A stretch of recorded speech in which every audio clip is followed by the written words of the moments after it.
Assalamu alaikum wa rahmatullah. So inshallah, we'll start in a few minutes just to make sure people come on time, inshallah. We have very packed session today, inshallah. So hopefully we have lots of time for discussion. So we'll start 6:05 sharp Eastern time, inshallah.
Assalamu alaikum wa rahmatullahi wa barakatuh. So inshallah, a few more seconds and we start bi'idhnillah. Today we have a full agenda, but we thought inshallah we will make it quite interactive because the main goal is to really have a discussion inshallah and learn important tools and skills while dealing with these difficult cases. Barakallahu feekum for being here.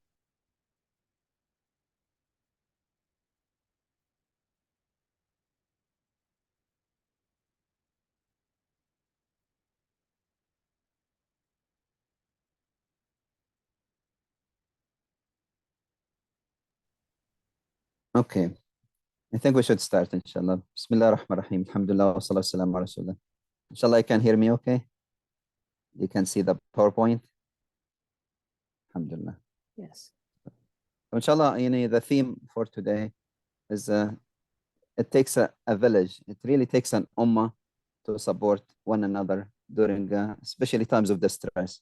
We talked about this a lot last week when we talked about trauma, but today we're going to talk a little bit about the mood spectrum, especially a manic episode, and then the psychotic spectrum, especially case of schizophrenia, and lastly we're going to have a difficult conversation that's needed to be have in the Muslim community.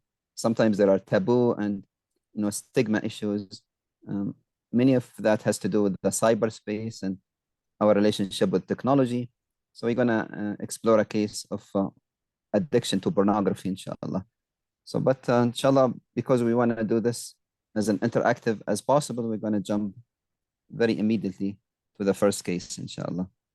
And Dr. Dina, if you want to take over. Sure. Assalamu alaikum, everyone. Sorry I missed last week. I was actually in Colorado. So we're going to go through a bipolar case. After that, Dr. Omar will give just a brief, for those of you guys who are not in the medical field or mental health related, brief explanation of bipolar. But generally, bipolar would be and a stretch of time where the person is in what we call a manic or hypomanic episode, and then another stretch of time where he experiences depression symptoms. So I will be acting as the patient or the family member. So we want to do a role play where one of us is going to be the patient and the other one is going to be the family member. So whichever one, Dr. Omar, I forgot. Would you like me to be the patient or the family member? That's okay. I can be the patient. You are Okay. my family member, inshallah. Okay. Yes. So usually what happens, well, when the person is in depression, people can easily spot depressive symptoms. The mania can be the mania or the hypomania can be a little confusing and a little strange because the person is doing things that are very unusual. If it's manic episodes, it's usually leads the patient to be hospitalized. So as you can see on the screen, the person is a father of 3 children and having a few weeks, it can be a few days or a few weeks. I actually had a patient who was a few months in mania, which was like a case study. And he's usually hyper energetic and talking, pressured speech, we call it pressured speech, racing thoughts. And he might be euphoric or agitated. It doesn't have to be euphoric and in a good mood. It doesn't have to be that way. Sleeping very little with extreme energy. They can sleep 1 or 2 hours per night and they're having extreme energies. Usually a lot of projects and a lot of crazy ideas, like they can put their entire savings in, say, like a coffee shop in China, or people can also have like crazy and risky behaviors during that. This can be also hypersexuality or stuff related to that area as well. So their behaviors will be disorganized and unpredictable. Again, this is more evident when it's mania, not hypomania. And it can manifest as well as anger episodes. It can be like breaking things, doing crazy, violent actions. And this can be just stemming from mania. Overspending. I do have a patient actually currently that I'm dealing with, and one of her manifestation is overspending, spending the money that she doesn't have, having a lot of debt on her credit card because of the in a reckless manner. So again, Dr. Amr will play as the patient and I will be the family member. So it's a very difficult conversation to have with a person, with a family member. You'll usually come to the conclusion that this is unusual, what is happening. So I will reach out to the family member, say like it's, for example, a husband. And it will be a very difficult conversation to have. Usually, I mean, generally speaking, empathy goes a long way. So if we come to the person from a place of empathy, that, for example, I see that the last few months or last few weeks, you've been experiencing, very stressful symptoms, and I don't think it's that easy for you to handle either. What do you think? Yeah, mashallah. So I'm going to be acting as a manic patient. And you will notice like mania is really a complete, deviation from my baseline. My baseline, I am, a good father, good husband. Now they walk on eggshells around me. I'm very irritated. When we see people in the hospital, some of them, their mania is very pleasant. They're very happy all the time, very easy to work with. But you can see also the irritable part of mania, which can be really difficult. They can be even agitated or sometimes violent. So the family notice a very, serious deviation from the baseline. And also right now, I'm actually talking to a sister who is, her struggle is spiritual. She has manic episodes that she actually will go online and seek sexual indiscretions, both in the form of just chatting, but also to meet people offline as well. And then when she's not in mania anymore, she feel a huge remorse, and then she say, I am a bad Muslim. And so we go through that. And so this brother who I'm acting as is also going through this difficult time. I am talking nonstop. I'm being angry around my family, and I'm also being impulsive online and offline. So now my sister, Dr. Dina, she will be my actual sister also.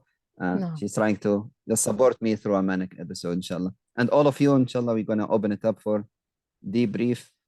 How can So together, inshallah, as after an ummah, as a yeah, village, support somebody in a manic episode.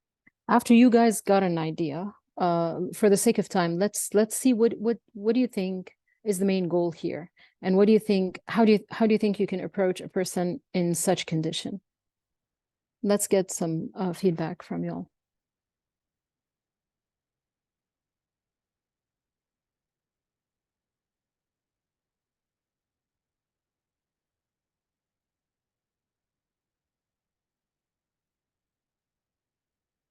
So again, this person is manifesting as either severe anger or disorganized and unpredictable behaviors. Like, for example, I've seen patients sleeping on the highway, or going to a bank. They usually end with the police, going to a bank and insisting that they withdraw millions of dollars while they don't have much at all.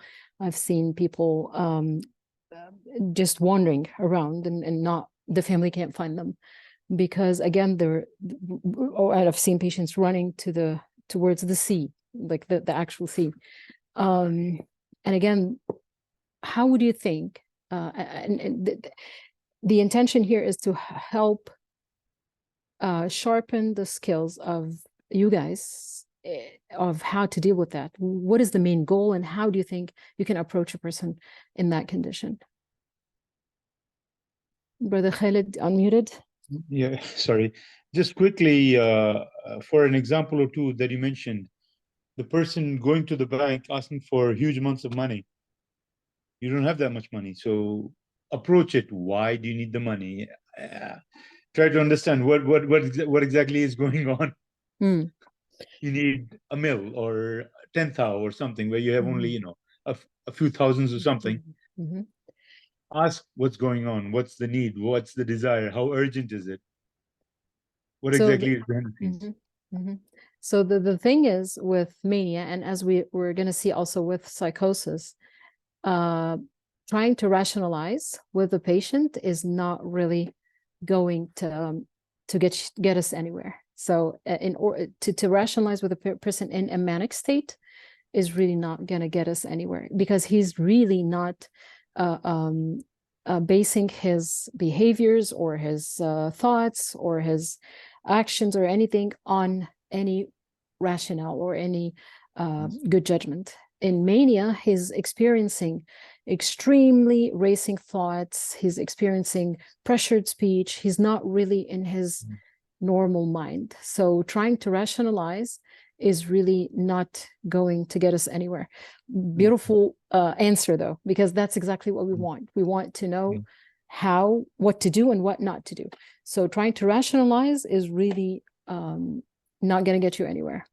Any other thoughts? Yeah, I have Sister Sarah who wrote two things in the chat. One is to ensure everybody's safe. So safety is very important. Absolutely.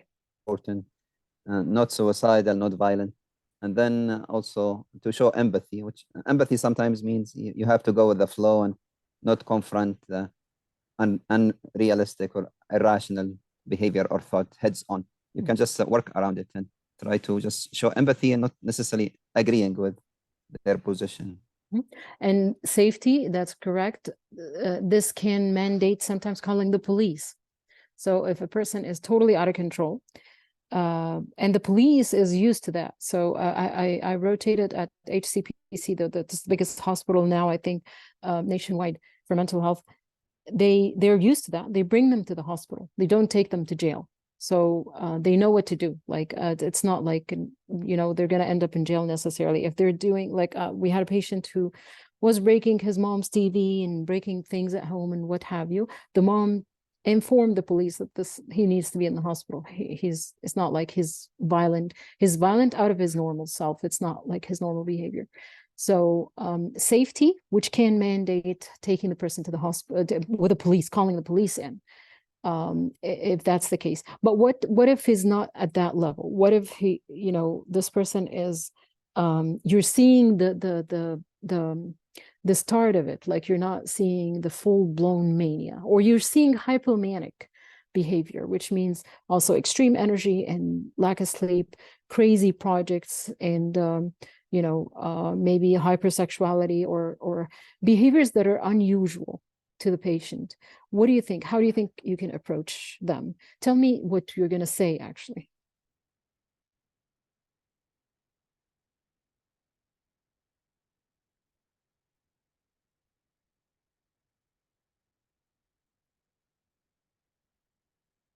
So the mania, Sarah is saying you can listen until he gets out of it.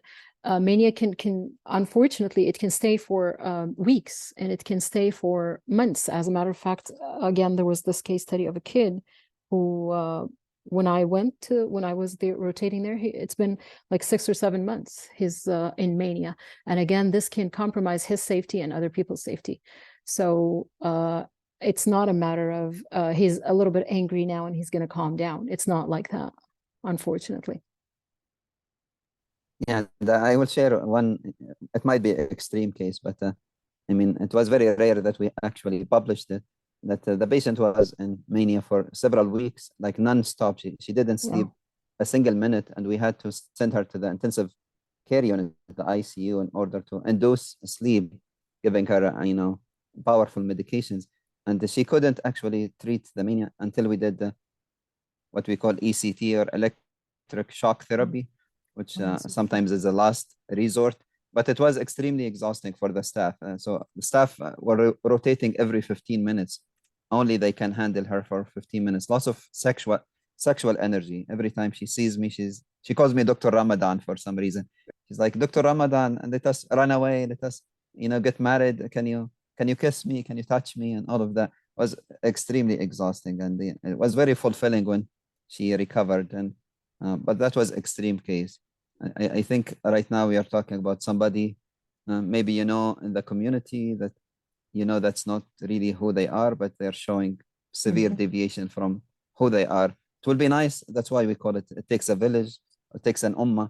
It will be nice if we have a human connection before our brothers and sisters with mental illness go through difficult times. So the human connection means there is trust, and they can listen to our feedback, even when they are irrational. Dr. Ahmed Abu Bakr is saying empathy, like manifesting how to be empathetic. I'm here for you. We'll do everything we can do to help. That's beautiful. And at the same time, we want to appreciate that some of them are not aware that they're having any problem. they are in complete denial. So it's not like necessarily some of them are euphoric, actually. Some of them like their mania. They're okay with that. And some of them, I've seen people in HCPC, they refuse to take mood stabilizing agents because they just like the manic state. They like it.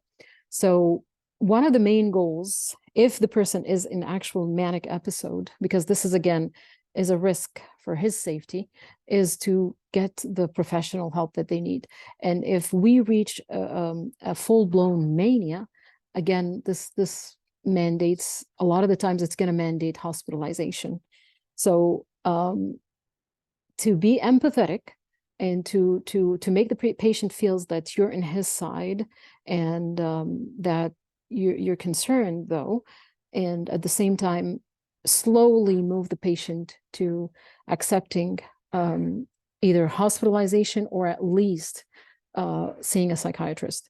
In that case, therapy is not going to be of great help, because it won't have any, there's no space for therapy in that case. If the person is manic, if the person is hypomanic, maybe yes, a little bit of reason can be there, but ideally, the person needs to be hospitalized if is in mania, or at least be seen by a psychiatrist, and hopefully be started on mood stabilizing agents to help, help him get out of this episode.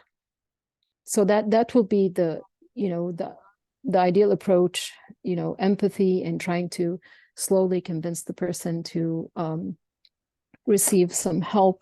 You can, and then again, sometimes it's not going to happen willingly. So we had to have, like, you might have to have like intervention from outside, from police and other agents.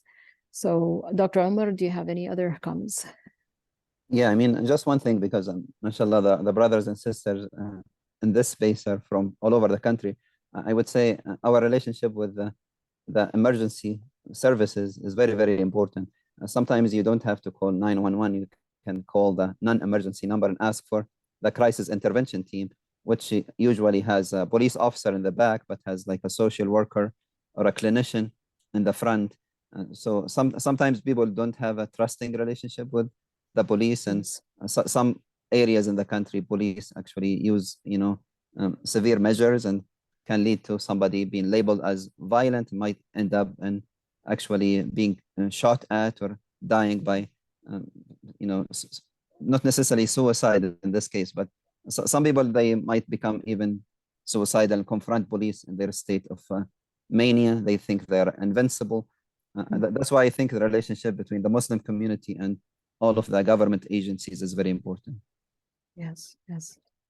And Sister Fatima here is saying that's a key, to stay calm and respond calmly and gently to the person. That's a key. You're not rationalizing with a person in his or her best judgment. So that's definitely very important, to stay calm and to not panic, which sometimes can be hard if the family member is not used to seeing the person in that case. But that's definitely a key. Mashallah. For the sake of time, we have 3 cases. I think now we'll just move to the case of schizophrenia, where Sister Dina will be the patient and I will be the support system. But this is a description of the case. She's 25-year-old, and she comes across as somebody who's not taking care of her, basic needs, and sometimes she thinks she has a special connection with Allah subhanahu wa ta'ala. Sometimes she thinks that she hears the voice of Allah. Maybe she thinks she is Al-Masih alayhi salam, and so on. And when people rationalize with, Dina, she will not really understand why they don't believe her. She 100% believes in these delusions. Delusions means, beliefs that we don't share with the larger community. And some of the delusions are very fixed. Even if you challenge them, you don't get anywhere. And sometimes she hears voices of either the angels or the jinn around her. Sometimes when she goes to the masjid, she feels that she's not going to receive the help that she needs from the community. The community is alienated. Psychosis is very, very, really unfortunate experience. People feel very alone. So make sure you try your best, inshallah, to support someone through psychosis more than somebody through mania, because they might act on these delusions and either hurt themselves or others. But inshallah, I will try my best as a family member to not confront any of her delusions. I'm going to just walk the walk with you and be there for you, and say, we will get through this together. It's very exhausting for family members to have somebody with mental illness. So I'm going to try to copy a case that I had recently of a 14-year-old boy who just got into an episode of like a psychotic break, disheveled, not cutting his nails because of something horrible is going to happen if he cuts his nails, not drinking water because his family members are putting stuff in the water, not exposing his face, covering always with a towel because he cannot be seen. He wraps the phone with a towel because people are listening through the phone, and he's hearing voices of people in the house, other than his family members. And people are planning and plotting to hurt him. His family is planning and plotting to hurt him. So this person is usually very irritated and very agitated, lonely, isolating himself, very little speech. So what would you do if you were the mom or the dad, or any family member? Let's listen to what the people here say. They usually, a lot of the time, or some of the schizophrenia cases would be paranoid schizophrenia, and it's not uncommon to be very paranoid about, you know, about everybody, including the doctor, including the family members, the mom and the dad. So they usually refuse medications. They refuse, even, again, like this kid didn't want to drink water because of his mom plotting. Or so what do you all think? How do you approach that?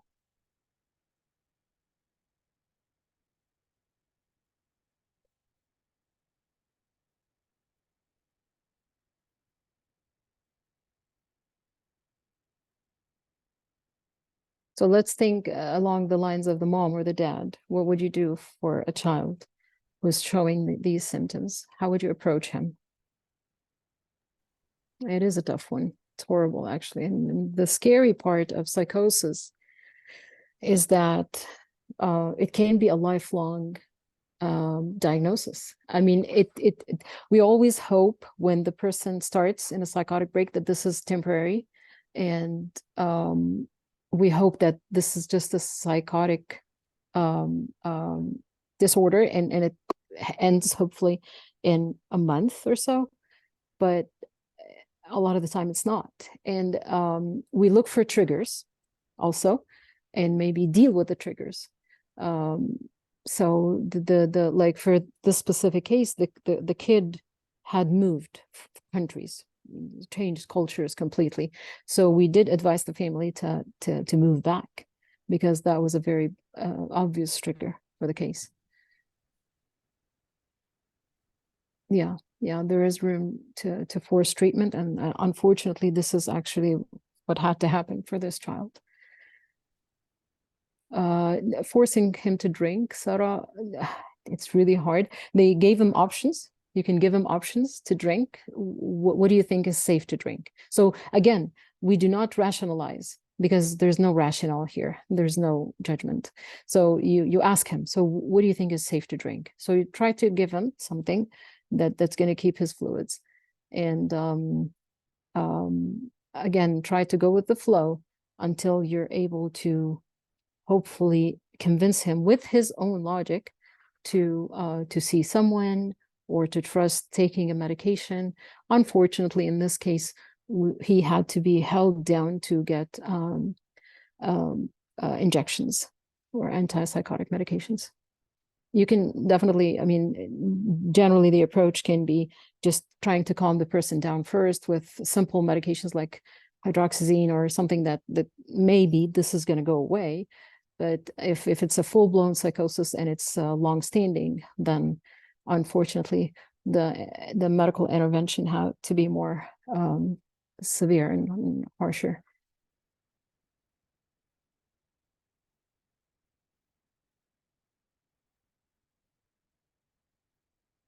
Brother Khalid is saying we need to check the triggers. Absolutely right. Sit with the child and look for a solution. If you get a doctor professional involved, introduce the person as a friend, someone who can be trusted. Yes, and that's definitely part of the solution. It doesn't always work, because again, if it's paranoid schizophrenia, they're very, very paranoid against everybody, including their own family members, the doctors, and everybody. But yes, that's the approach. We try to, and you do not rationalize with delusions, and you do not embarrass them, or you do not try to confront them or try to correct them. They usually have like what we call maybe word salad, like the things that are some of them are totally disorganized. Like you cannot even make up one sentence.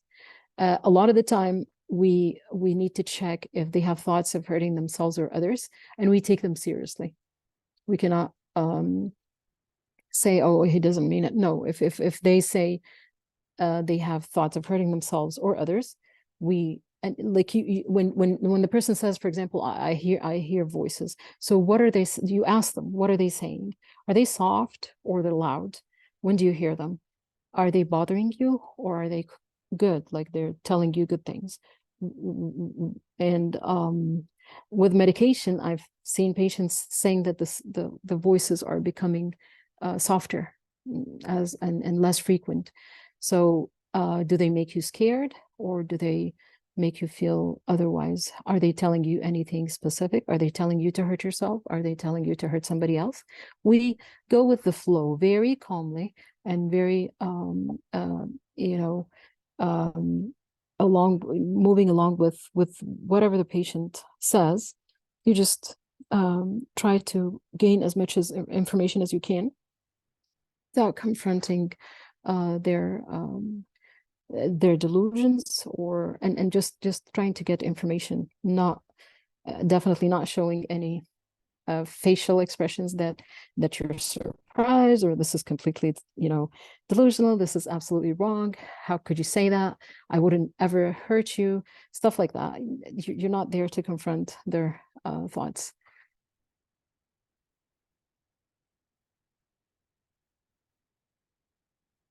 Yes, Dr. Omar is saying imminent safety in the here and now is the top priority. Absolutely. Medical admission to get their electrolytes, yes, back to balance. And that's a very good point. I was thinking about the child, but this can be also something very temporary. It can be just an imbalance that can be addressed. The cognitive the cognition of a person can be imbalanced as simple as uremia. Like if an elderly patient has some UTI or something, they can just simply address that and go back to normal. So this is something that you cannot take lightly. It has to be addressed in the hospital.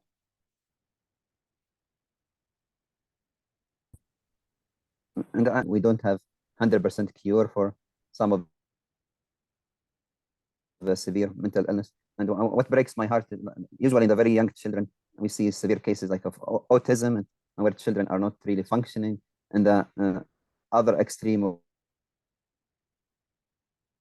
age, we see cases of severe dementia, where, subhanAllah, the brother, the sister are acting like children, fully dependent on their loved ones for support, sometimes needing nursing homes.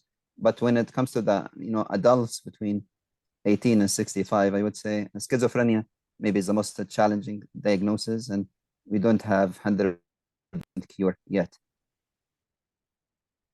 However, people can lead a functional life. I don't know if you guys have watched the movie Beautiful Mind of the Nobel Prize winner, who actually did not receive medical treatment, and he was able to not only coexist with his psychotic symptoms, but he was able to be a very highly functional person. And let's also highlight the fact that this does not have to do with the person's intellectual ability. This is not that they're intellectually disabled. The psychosis is different from being intellectually challenged. These are, as you can see on the screen, hallucinations. Psychosis is hallucinations and delusions. Hallucinations can be just a sensory perceptions. This can be in the form of seeing things or hearing things, hearing voices. And delusions are fixated beliefs. And like, for example, the FBI is listening to me through my phone, or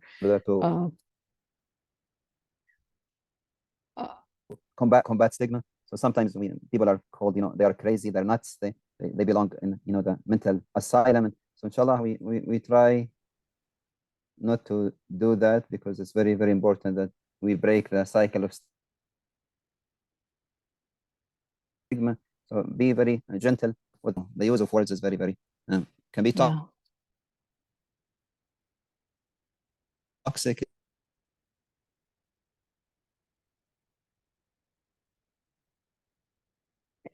Dr. Omar, you're cutting, your voice is cutting.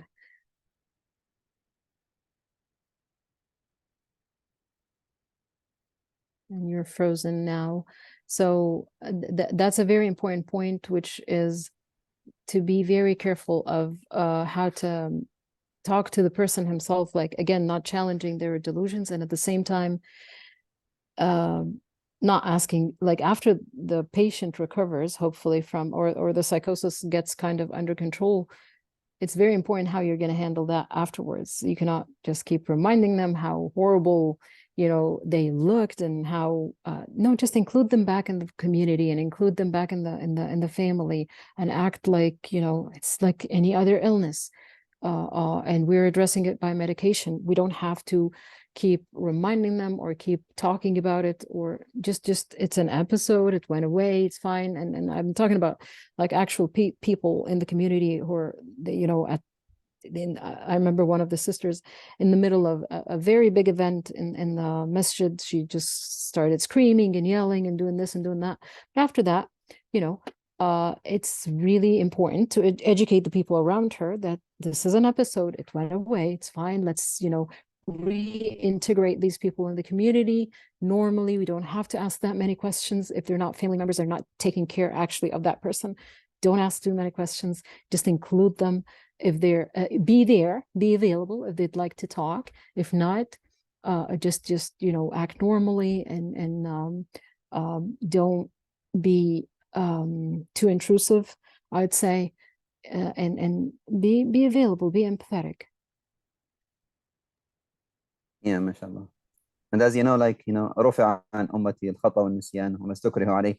Sometimes Allah subhanahu wa ta'ala, of course, is the most merciful, but a transient insanity, when somebody is going through a psychotic episode, most likely is not going to count against them, inshallah, in the eye of Allah. So are we going to be more judgmental than Allah subhanahu wa ta'ala? I mean, it's very important that we also have rahmah in our heart for people who go through these episodes. So thank you for bringing that point, because it's very, very important, mashallah. Any thoughts or any because I mean, it's not that common that people encounter people with psychosis. Do you have any thoughts or any questions?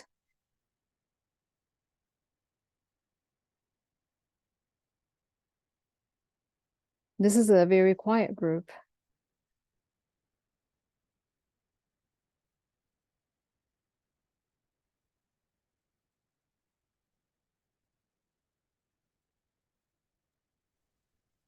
I would say, Dr. Dina, you know, the violence, misperception is very common in the Muslim community. Many times the brother or the sister, we just stay at a safe distance. We don't really get involved. And I understand we need to make sure everybody's safe. At the same time, took this training, and we'll take the training over the next 2 weeks about mental health first aid. You'll be more comfortable, inshallah, de-escalating a situation without feeling that the brother and sister in front of you is always dangerous.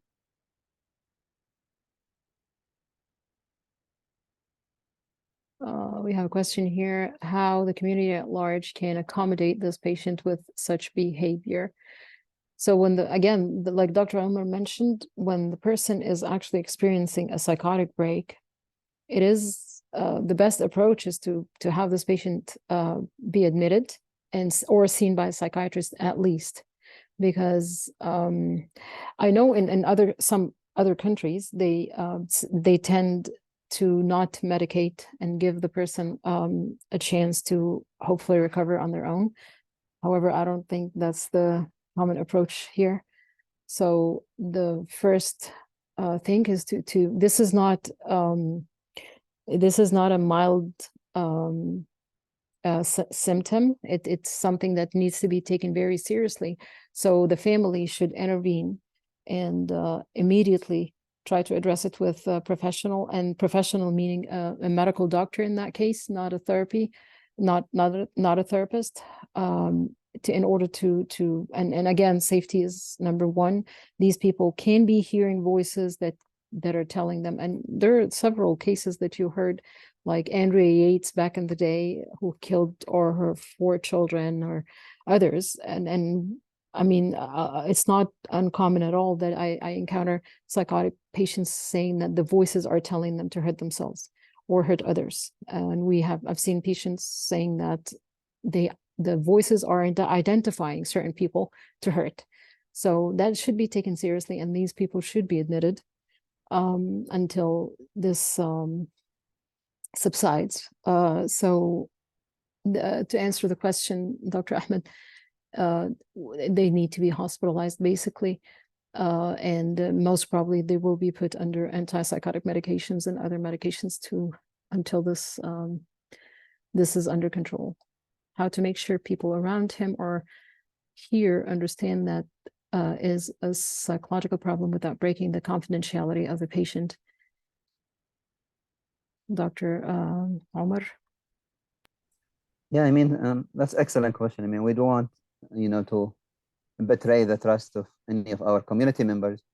At the same time, if somebody is very clearly manifesting psychotic episode, quite agitated, maybe violent or threatening to the whole congregation, I don't think there is a privacy or confidentiality issue here.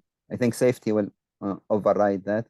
Of course, I mean, we try to preserve the dignity of our brother and sister to the best of our ability, but sometimes preserving somebody's dignity means to get them immediate help, which might mean even hospitalization. Mm-hmm. And it's a very important point to highlight here what Dr. Omar said in the chat, that the longer you wait, and that's, I've seen it unfortunately with this child that I'm working with, the longer you wait, the more established the psychosis becomes in his brain. It really hurts. So at least that's that's the approach here in this country, that it's good to have immediate intervention and try to help the patient regain the baseline.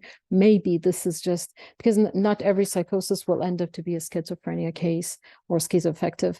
Some people will have just a temporary psychotic break and it's going to go away and never come back.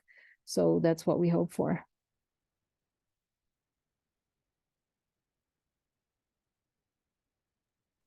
Okay, just I wrote something in the chat so people know that we are very well aware as physicians that some of the antipsychotics, they have side effects and people might really struggle.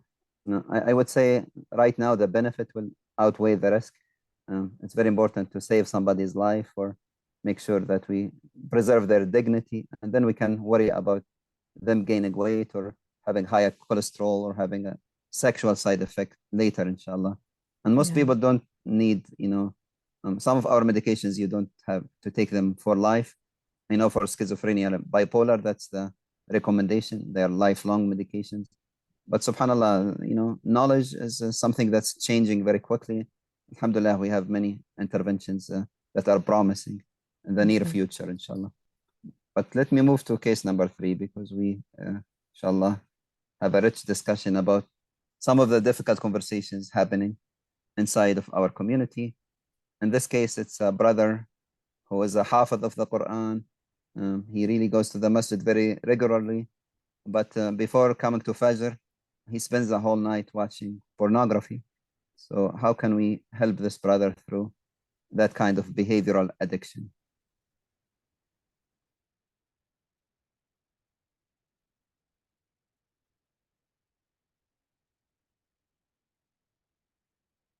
So let's hear from you all. What do you think?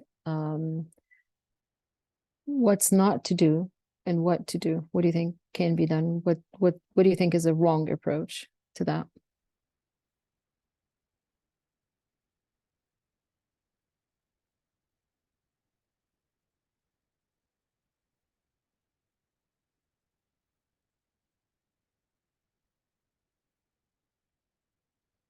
Shaming. Okay. Shaming would be a wrong approach.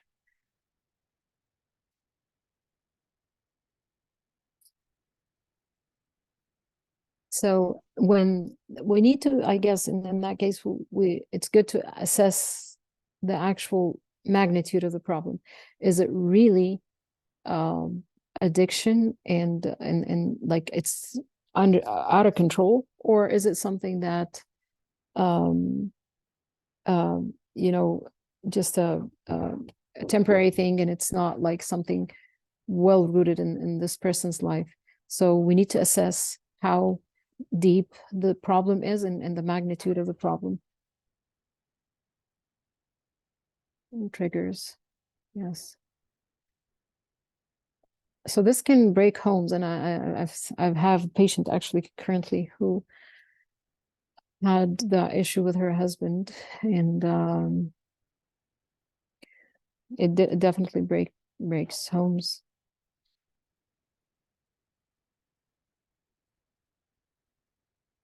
Yes, family and individual counseling.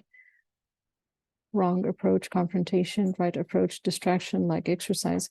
So when, again, after, and I'm going to give my view as a therapist, and then Dr. Omar can intervene with, you know, the medical aspect of it.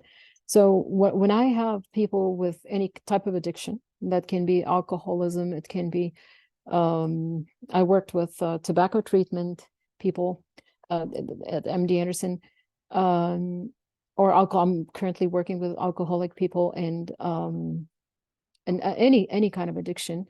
What we try to do is what we call motivational interviewing, which is the approach where you try to be on the patient's side. So I try to count with the patient the pros of smoking, the pros of alcohol. What does the alcohol do to him? Like, why is it so important? And not in any judgmental way. I totally the opposite. I'm trying to count with him. How does the alcohol help him? Like, I want him to feel that I'm on his side. I want him to feel that I'm actually understanding. I'm trying to understand how this is actually, because he's drinking for a reason, or he's doing this action for a reason. He's having this addiction for a reason. He's smoking for a reason. So we try to dissect every aspect of the habit. We call this habit, and the way we do habit reversal or addiction in that case is to, again, start with what we call motivational interviewing. You're trying to be on the person's side. You're trying, they used to call it rolling with the resistance. If he's resisting, you're just rolling with that resistance. So we're trying to list with him all the pros, and how does, you know, let's say this addiction that's in this case help, and how does it, what are the positives, you know?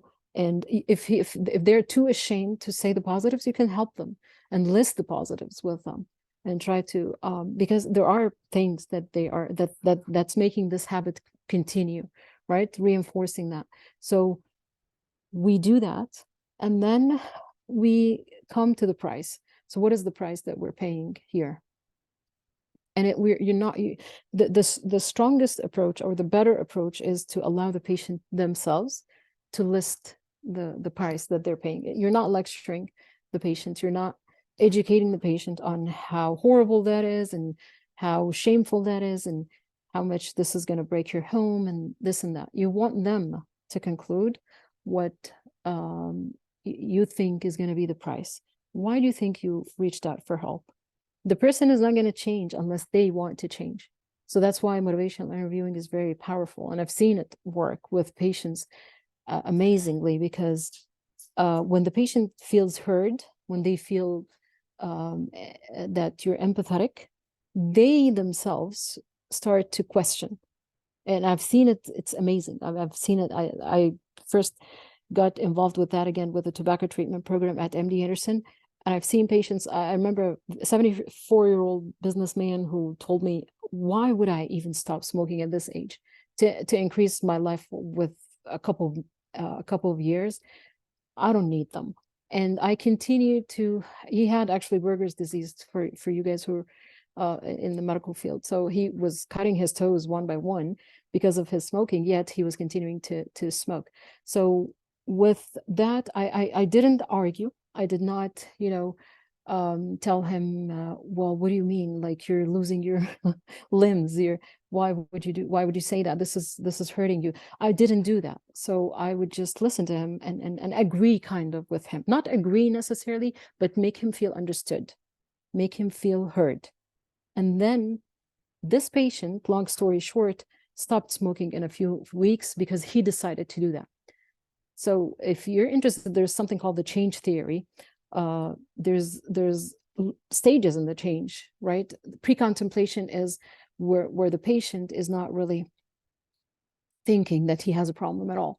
If he's not thinking that he has a problem, there isn't going to be any change. And in therapy, there's something called intervention, where the family has to intervene. So we can do that as well. If the patient is not realizing that he's having a problem, then the family can, with professional help, they can intervene, and they can do something, again, that's called intervention, where they kind of put the patient in highlight the effects if he's not able to see it. So again, in change, there's pre-contemplation and then contemplation, where the person realizes that there is a problem. Actually, there is a price that I'm paying. So that's what we want to reach. But again, this has to be his conclusion, the patient's conclusion, that there is a problem, there's a price that he's paying.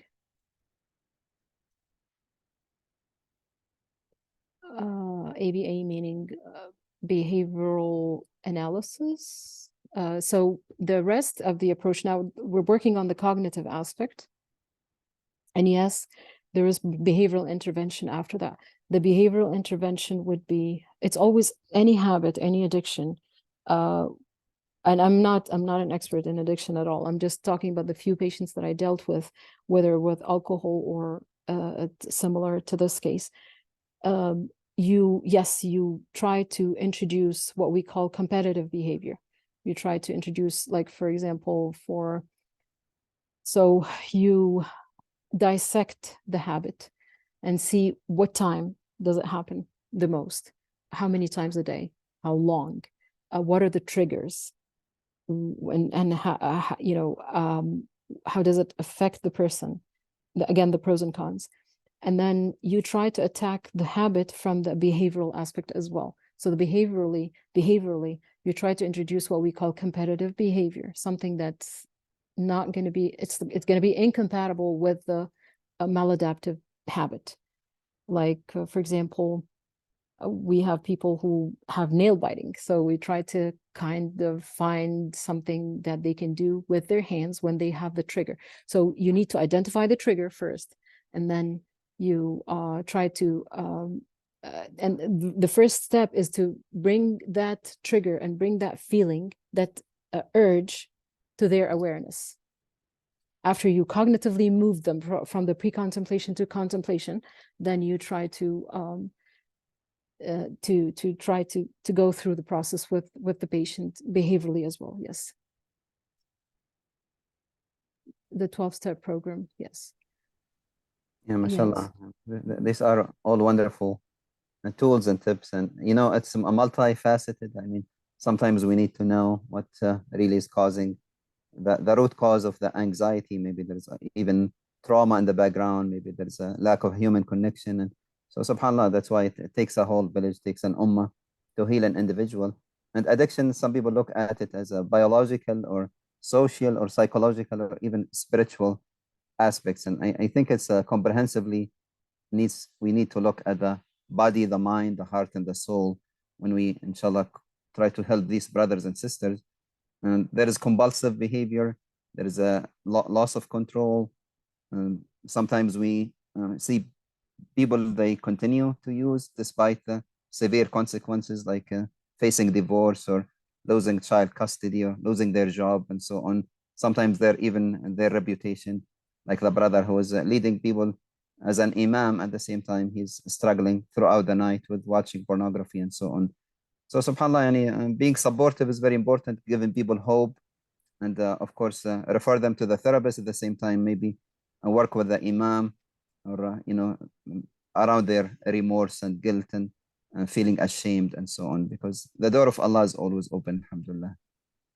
We all know the hadith of the Prophet ﷺ when someone cursed an alcoholic, and the Prophet ﷺ told him, do not curse him. إِنَّهُ يُحِبُّ اللَّهَ وَرَسُولُهُ. So let's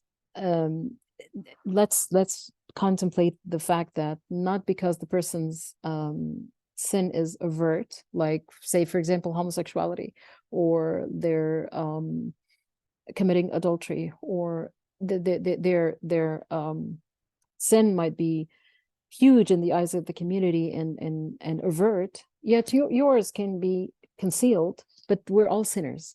So let's deal with it in that level, that Allah subhanahu wa ta'ala, we're not there to judge anyone. We're not there to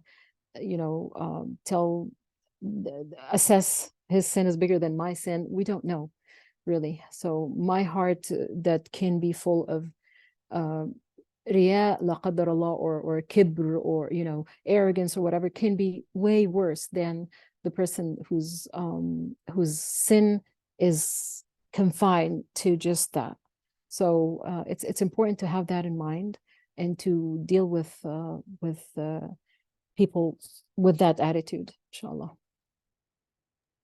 Yeah, mashallah, that's an excellent point. I think, Sister Dina, I heard like beautiful say that sometimes, حزنك على المعصية, if somebody is remorseful because they committed a sin, is better than فرحك بالطاعة, is better than somebody who's becoming arrogant because they are engaging in good deeds. But subhanAllah, we have only 2 minutes left, and I love this discussion. And subhanAllah, I just wanted to remind people that over the last 3 weeks, we have talked about some heavy topics. So make sure that you practice lots of self-care, take care of yourself and your family. At the same time, prepare for the next 2 weeks. It will be exclusively, mental health first aid for next Sunday. It will be 3 hours between 6 and 9 p.m. And then on the 25th, it will be 2.5 hours of mental health first aid with Brother Jermaine. And the last half hour, inshallah, me and Dr. Dina will come and talk about how we implement mental health first aid with the Muslim community, inshallah. Brother Ahmed, any last thoughts before we conclude, inshallah? No. Thank you, Dr. Omar and Dr. Dina. May Allah subhanahu wa ta'ala bless and protect you all. And just a reminder for everyone, again, it's we're training so we can take these tools and go in our communities and be these agents of change, agents that are there for help, but realize it's not all on you. There's a community, there's a system, and I hope I don't intrude, but if you do have any questions, feel free to email us, Dr. Omar, Dr. Dina, and we can put you with the right resources. There's a lot of networks out there that we can utilize, but just remember, we are all in this together. No one is perfect, and our aim is this, that we become those that help others on the healing process. So with that, Jazakumullah khairan. If we want to do a concluding dua, Dr. Omar. Barakallahu feekum. And I would love, inshallah, with Brother Jermaine, inshallah, we become very engaged. He is like a big name in the mental health first aid field. He's a national coordinator for most of the country, mashallah, and he loves working with the Muslim community. So he's looking forward to this. But inshallah, I know that Allah subhanahu wa ta'ala, many times he reminded the Prophet ﷺ to take care of himself and to take care of his small family. So please do that, especially over the weekend, and ask Allah subhanahu wa ta'ala that as you took time away from your busy schedule to engage in serving Allah's creation, that Allah will be very pleased with you and your family and take care of you. Jazakumullah kul khair.